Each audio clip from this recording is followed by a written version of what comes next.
For 2 years, Natalia Matitsev and her family sometimes went 12 hours without power in their home in Ukraine. The family was able to come to Iowa through the Uniting for Ukraine program.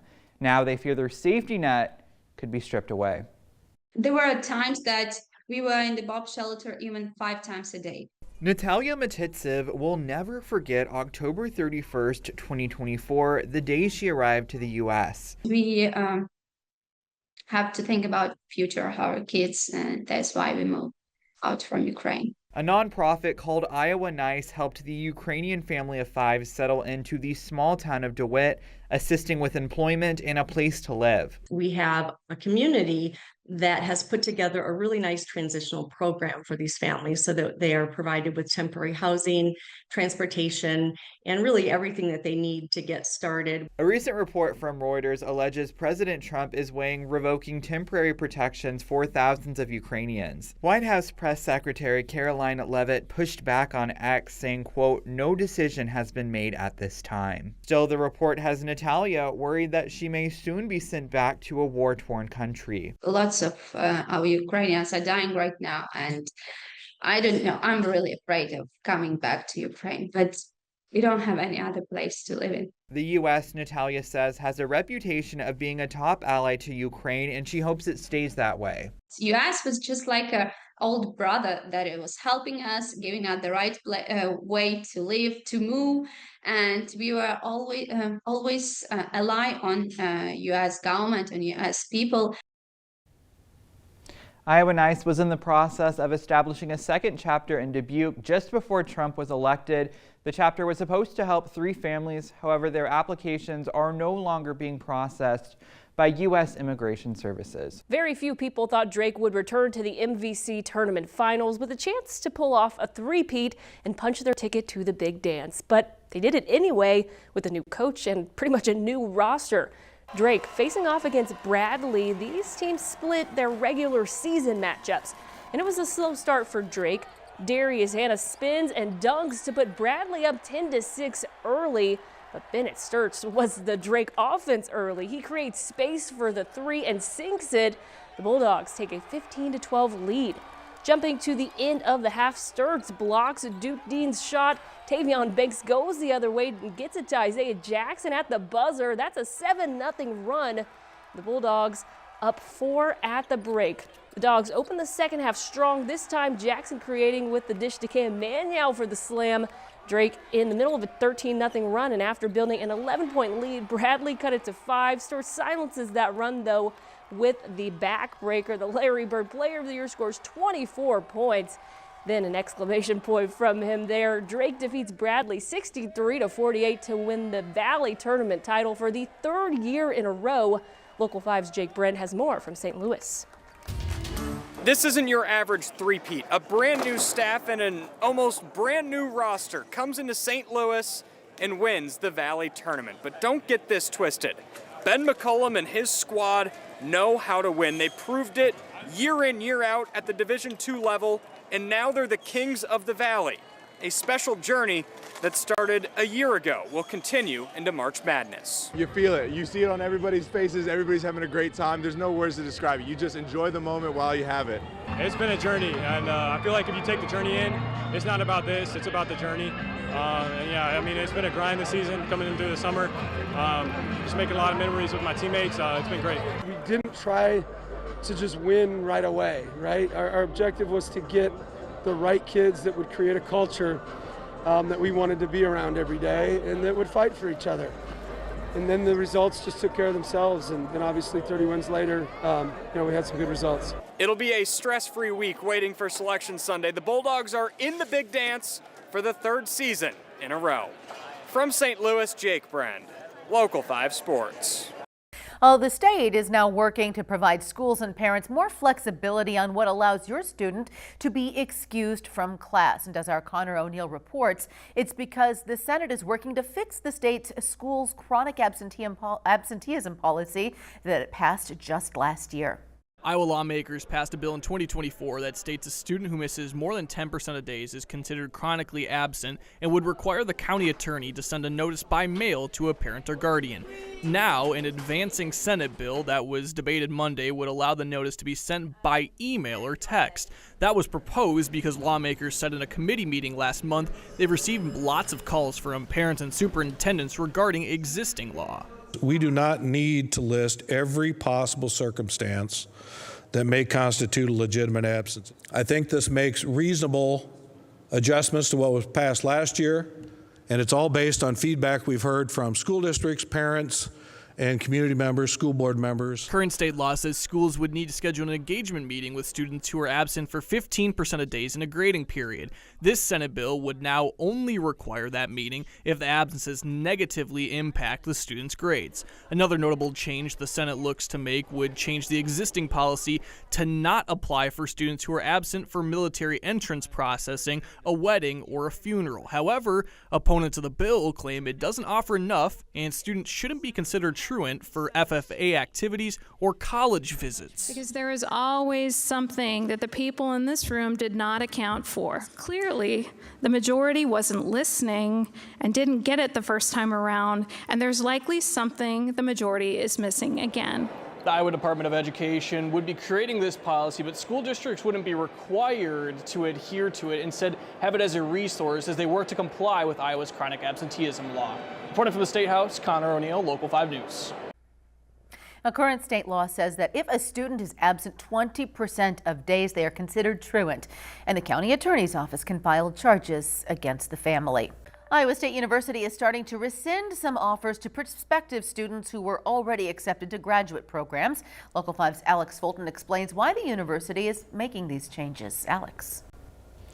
Hey Stephanie, I'm told that Iowa State academic units are reviewing graduate student offers and apprenticeships due to funding changes.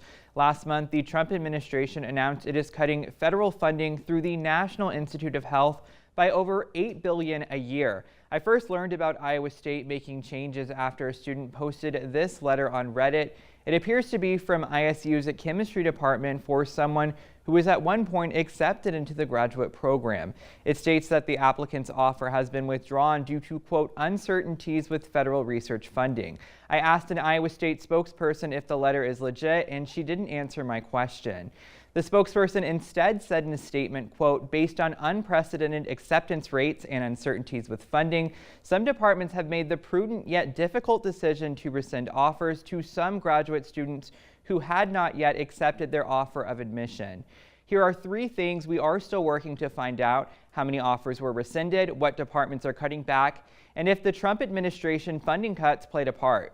I also asked the University of Iowa, the University of Northern Iowa, and Drake University if they've made any cuts to graduate programs.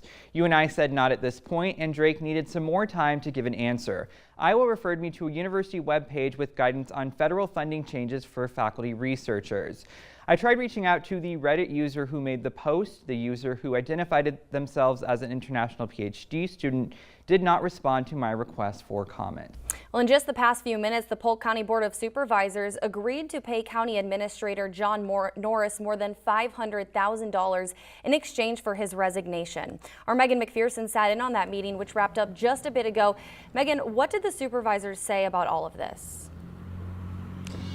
Well, Dana, little was said in the meeting itself, but we did speak to Chair Matt McCoy, who tells us that once they begin the process of searching for a permanent county administrator, that process to find John Norris's replacement could take about 6 to 9 months. Now, until then, Frank Morosco, who is currently serving as the interim county administrator, will continue serving in that role. And as far as the settlement goes, McCoy says that Norris was making about $300,000 a year and will receive just over $500,000 in compensation, which also factors in the vacation time and sick leave that he had accrued as well. Now, when asked what the board is looking for in its next administrator, McCoy tells me that they look forward to bringing in fresh perspectives. This was a business decision. The board decided to go in a different direction, and obviously believed that it was time for a fresh set of eyes and a new perspective. Now, we did reach out to John Norris for any comment on this settlement or even what's happened over the last few months when he's been on paid administrative leave. Now, over the next 12 months, he will be on paid. He will still be paid, as we mentioned, but he will not hold on to his title. We also know that him and the Board of Supervisors are expected to release a joint statement in regards to this entire incident and the legal agreement as well. For now, we're live in downtown Des Moines. Megan McPherson, Local 5 News. Here in Iowa, ambulances aren't automatically required to show up when someone calls 911. Well, now the state legislature is working to expand what can be covered by emergency medical services funding, as our Connor O'Neill reports. In 2021, Governor Reynolds signed a law leaving it up to counties to vote on whether to raise property taxes to fund EMS instead of city departments self-funding or receiving money from the hospital it's based out of to operate. That means emergency medical services are not considered essential in most Iowa counties. Seeking to change that, the Iowa Senate unanimously passed a bill Monday that would clarify what expenses are eligible for EMS fund spending. The bill says emergency medical care providers like EMTs and paramedics would have their salary paid for by the county's Emergency Medical Services Trust Fund. When municipalities are TIFing various parts of their communities, that those funds would be exempt, that are dedicated for EMS, that levy would be exempt, so we can continue to provide this essential service to people who rely on it. The legislation received full support all the way through the State House during committee meetings as well, and lawmakers said they believe this could help with the staffing level issues for certified EMTs. In addition to the Senate advancing this legislation, the House also unanimously passed this bill, now bringing it to the governor's desk for her signature. Reporting from the State House, Connor O'Neill, Local 5 News. Due to a lack of funding at some EMS departments, larger cities often have to travel to surrounding smaller cities to respond when someone calls 911 because those communities are often volunteer-based and don't have anyone on staff. Des Moines Public School students are speaking out after the district announced Central Campus won't offer its agri-science program next year. The program teaches students how to care for plants and animals. Local 5's Alex Fulton shares the district's plans and the concerns coming from students. It's really valuable. Inside this garage, Central Campus high schoolers in the agri-science program are learning to care for livestock. We either clean pig pens, we feed sheep, we clean water bowls, or just do inventory, and it rotated every day. It even introduced some to FFA, allowing them to compete at the national level. And I did the veterinary science competition. Our team actually won state and we went to nationals, which is literally a once-in-a-lifetime experience. An email sent out explained that Des Moines Public Schools will put the program on pause next school year. The district plans to redesign the curriculum through a committee of students, parents, community members, and agri-science partners. My mouth just hit the floor. It was like, there's no way. It was like, I got so shocked, so sad, and like so mad. I was like, why? The district claims the new curriculum will better prepare students to tackle global agricultural challenges and develop innovative solutions. I didn't know what to do. I cried. I went inside and I cried, and because I just didn't know what to do. Some worry that a pause might cause the program to lose the interest of prospective students. The people that might have signed up for it early this fall, when you do the next year classes, when they find out, oh yeah, you have to wait another year before you can do it, they're going to find another program that fits for them. Others credit it to connecting them with industry professionals and want next year's seniors to be set up for success. Without this program, I wouldn't go to college. I wouldn't be like going to my major and like wouldn't have those like passion and more deep-rooted interest in ag. Support for the agri-science program is coming from all around the world. A petition calling to preserve it has gotten close to 3,500 signatures. In Des Moines, Alex Fulton, Local 5 News. Over the years, enrollment for the agri-science program has declined. It went from 66 students in the 2019-2020 school year to 44 this school year. That's a 33% decrease. Well, Iowa currently faces a significant physician shortage due to the low number of medical school graduates and the aging physician population. But as our Connor O'Neill reports, state lawmakers want to fix that issue by keeping people in state. The House advanced a bill Wednesday after a back-and-forth debate that would require students who are Iowa residents or were Iowa residents before applying to college to make up at least 80% of students accepted into the University of Iowa's colleges of dentistry, nursing, or medicine. This bill helps us grow our own, and I think it's demeaning to all Iowans that those voting no on this bill don't believe Iowa creates the bright students and can train them to be great doctors in our state. Opponents of the bill say this pushes away out-of-state applicants and could force the University of Iowa's programs to lose prestige and competitiveness. But I cannot support losing the tool of out-of-state tuition and welcoming more people, and quite frankly, more future physicians, to become Iowans for the possible chance that Iowans will choose to stay and practice here. The House's bill also would require an annual report of the demographics of each student accepted into both schools to maintain compliance. Those in favor said on Wednesday this would help address the physician shortage in Iowa. The data shows that if you do your medical school training and your residency training in one state, you're far more likely to stay in that state and practice. Now with the House passing through this bill on Wednesday, it now advances over to the Senate for that chamber's consideration and vote. Reporting from the State House, Connor O'Neill, Local 5 News. Well, this week, Central Iowa Shelter and Services announced it will be making some cuts to the services it provides. Larissa Leone joins us to see how those changes could affect those looking for a safe place during severe weather. Larissa. Well, Stephanie, a CISS representative spoke at the Polk County Board of Supervisors meeting on Tuesday, asking the board to approve interest earning funding for infrastructure repairs. CISS also announced the end to its weather amnesty program, saying it just couldn't continue to include it in its budget. The program is fully funded by CISS and donors.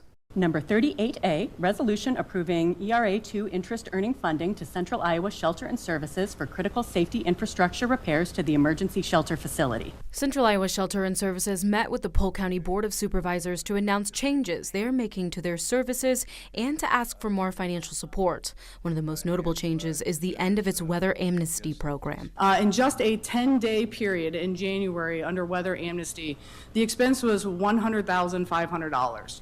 And that extra cost was not only due to the rate of having additional staff to make sure we had a safe work environment, but off-duty officers that are also in our building 24 hours a day. One of the board supervisors shared their concerns on the effects this will have on Central Iowans. From last fall till now, I guess we're giving up weather amnesty, as I understand it, which was about 30 to 45 days a year. So I'm really concerned about that time frame. CISS has also changed its basic business hours to 8 a.m. to 4 p.m. and are no longer going to provide breakfast and dinner to everyone who's unsheltered in the community. The headcount for the number of people in their building is also set to change. That we have made a decision due to financial concerns to cap our facility at 150 lives in our building. 100 for men, 50 for women. We will have overflow of 20 additional cots available for communities that we have a current 28E agreement with.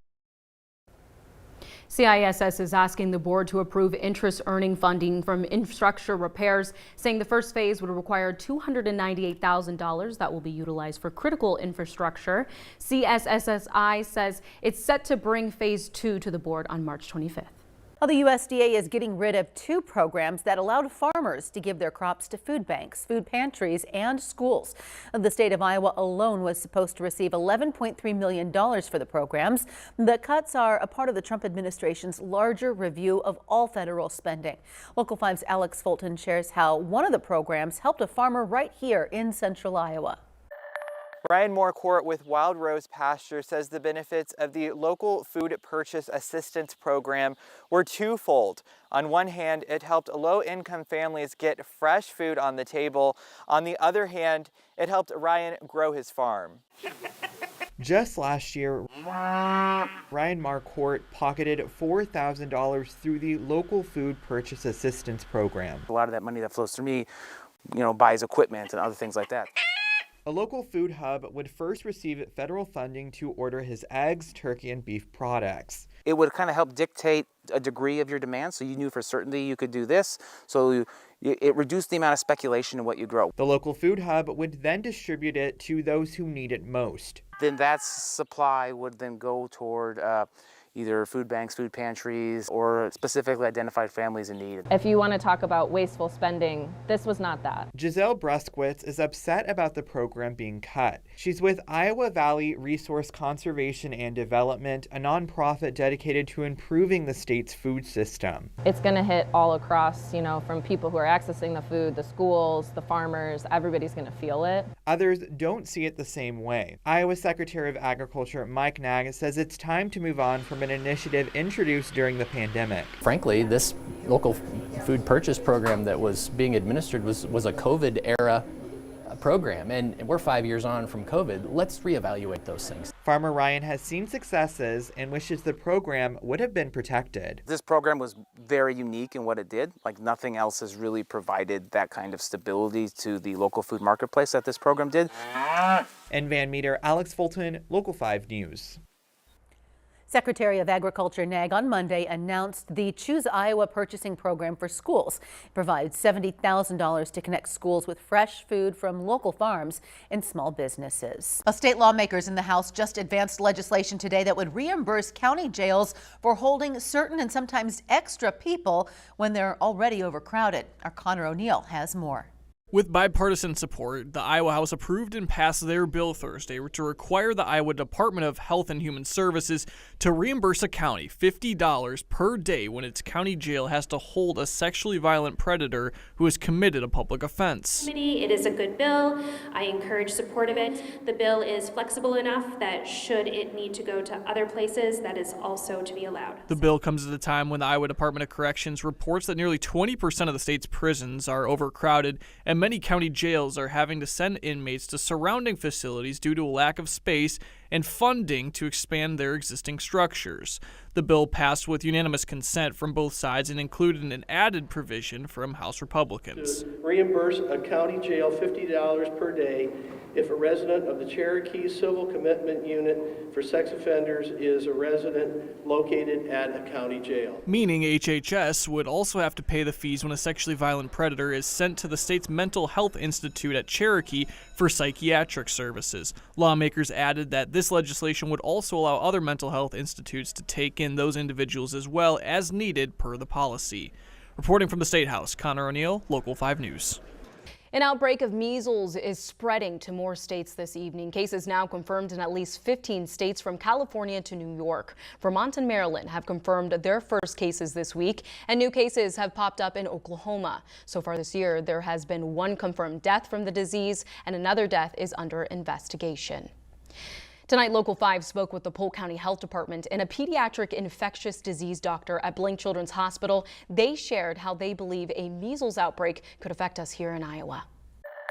Measles cases continue to pop up around the nation, and although there aren't any cases reported here in Iowa, pediatric infectious disease doctor at Blink Children's Hospital, Dr. Joel Waddell, believes that could change. I think it is a very good possibility that measles will make its way to Iowa in this calendar year. Measles is one of the most contagious viruses on the planet. Dr. Waddell says it's not an illness you can avoid without a vaccination. If you are in a room, if you have measles and you go to a room of people who are unvaccinated, 90% of those children will then become infected with measles. There's not many things on earth that are that transmissible. Over at the Polk County Health Department, it's reporting a decline in the measles vaccines across the state of Iowa. Schools in Polk County have seen a decrease in vaccination rates over the past several years, I think since 2018, and that's obviously cause for concern when we have a serious vaccine preventable illness like measles popping up. With spring break right around the corner, Polk County Health Department wants you to take the steps necessary to protect your child. Measles is out there and popping up in different places in the U.S., and that vaccination is your absolute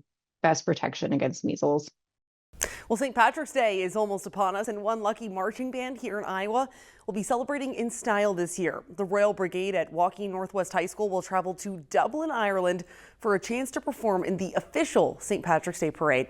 Local 5 had a chance to see the squad's final rehearsal ahead of the big march. 5, 6, 7, 8. When the Wolves come marching in, months of practice and a little luck of the Irish is all for one moment.